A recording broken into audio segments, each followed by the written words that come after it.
Hi, it's Wade McMaster here. In this video today I want to go over, give you a little bit of advice on just picking a social media platform for you to start with. Now, this can be for you to set up, to promote something. It could be to promote your artwork or your music, or it could just be for your business.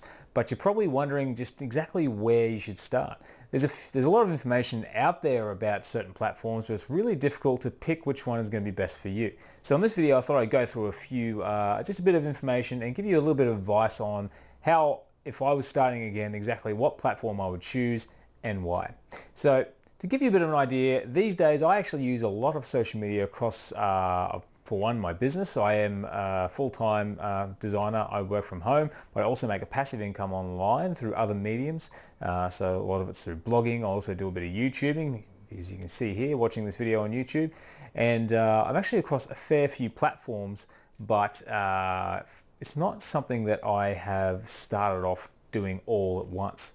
To give you an idea, basically across my networks I use Facebook, Twitter, Instagram, Pinterest, YouTube, and even it's not really social media, but I do use an email list, which I highly recommend, because that, once you get an audience generated, if you get them on your email list, that's going to be your best way to talk to your audience.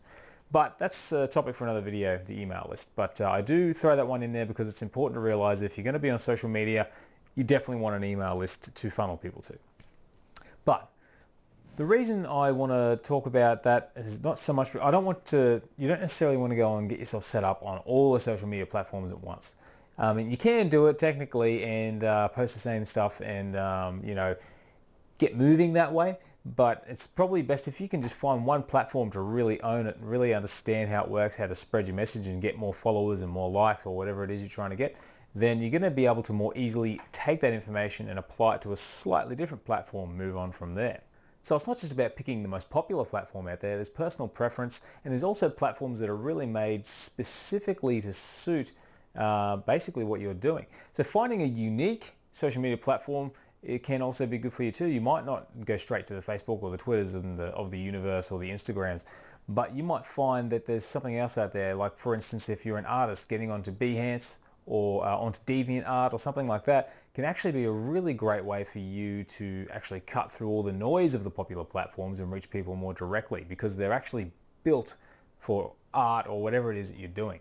So if you're learning to play guitar, or you're learning to, if you're looking to do up a car, there's different forums and different areas out there you can definitely get into and use as a networking tool. And they're basically like social networks, but they just don't quite get the same title for whatever reason.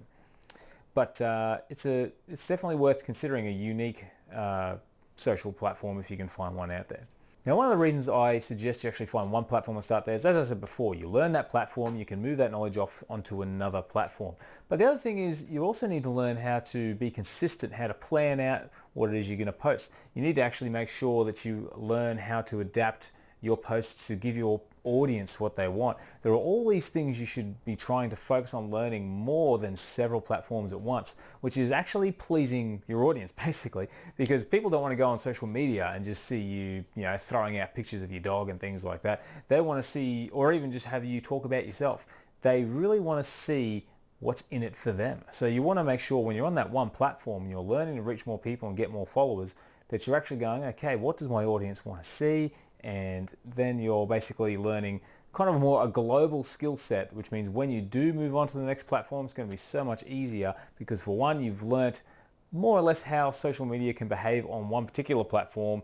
You've learned how to give people what they want, and then you're able to go, okay, there's less of a gap for me to go from one to the other, because I've basically learnt those sort of universal skills, if that makes sense. But also the other thing is to one thing I like to recommend is to basically pick a form of media if you have a preference. So if you're not a visual person, you're not an audio person, so if you're someone who's into making videos, then obviously getting on something like YouTube is going to be good. But also platforms like Facebook and Instagram can be handy, although you do have the issue of there's not necessarily going to be sound playing. But if you're into, say, creating videos, hitting up something like YouTube could be excellent for you.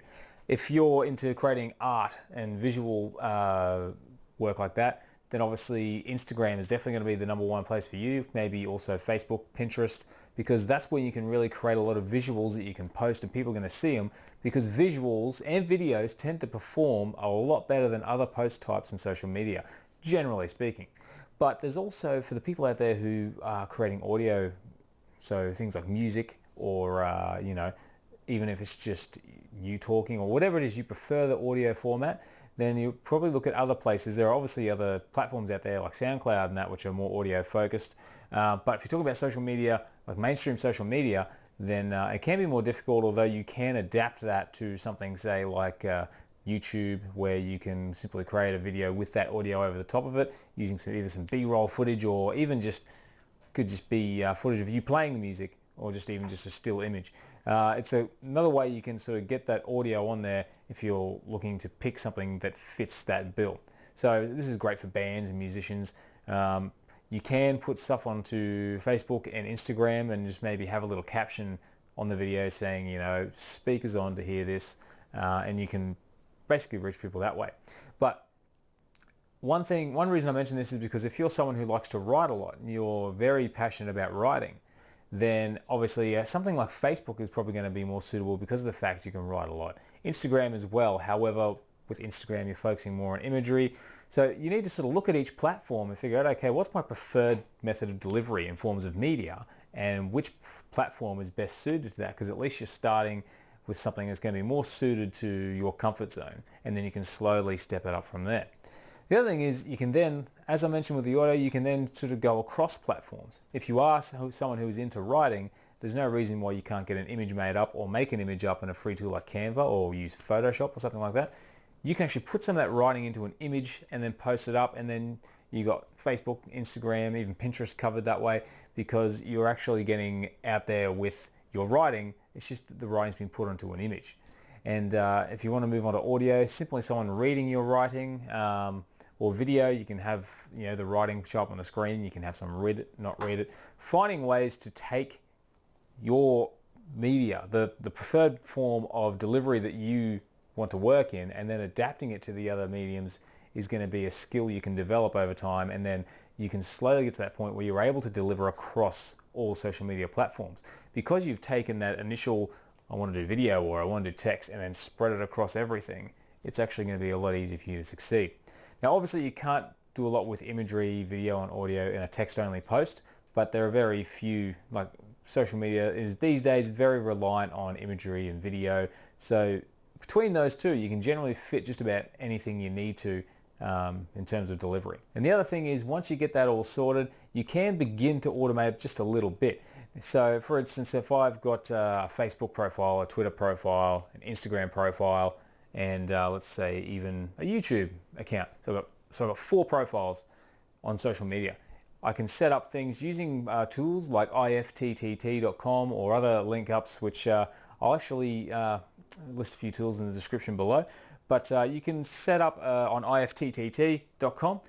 You can also set up things like if you post a YouTube video, it automatically gets posted to Facebook or Twitter. So that way you can start to automate things a bit, so whenever you post that video, the other platforms are handled. You can set up Instagram so that when you post an image on Instagram, it automatically filters out to Twitter and Facebook.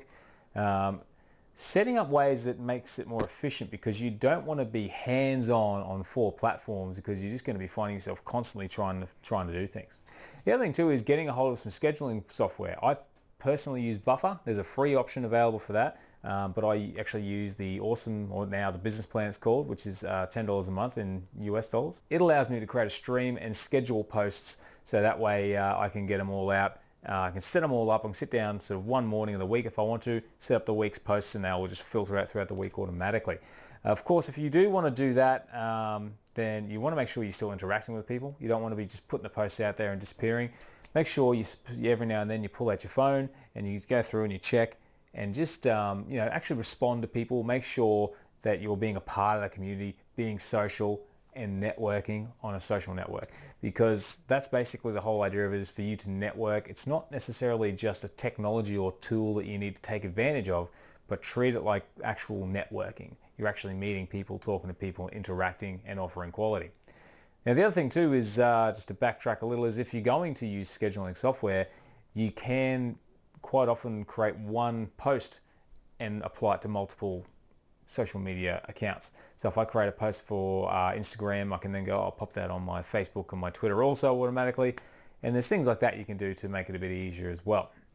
So scheduling and automation, once you've got a hang of social media, you understand what people want, you can more safely automate, because if you start automating off the bat, chances are you might be doing something that's that people don't like, and therefore instead of just having one crummy social media profile, you're polluting all your profiles of really bad content, and that's just people aren't going to be interested in following you on those platforms. So at the end of the day, the ultimate thing is to understand your audience, understand what they want, and deliver. And then the platforms are just simply learning the tools. It's just a simple case of practice makes perfect. So like I said, I do recommend start with one, take it nice and easy, really harness, learn to get your audience going. And then of course you can promote those new profiles as you create them on there, and just grow from there. Take it one step at a time. Don't be in a rush, because social media is not going anywhere. And at the end of the day, the true skill is in the networking, not in using the tools. So I hope you enjoyed the video. If you did, please consider giving it a like. Also, if you want more videos like this, just please subscribe below. I'll be trying to release videos like this somewhat regularly. Also, I do have a beginner's course on my website, which will teach you how to start a website, get onto social media and build profiles and sort of build your reach from there. So if you do want to check that out, I'll pop a link on the screen. It'll also be in the description below. All you have to do is sign up for my email newsletter to gain access to that. Totally free, no money. No money down for that one. So otherwise, yeah, hope you enjoyed it, and I hope to see you again next time.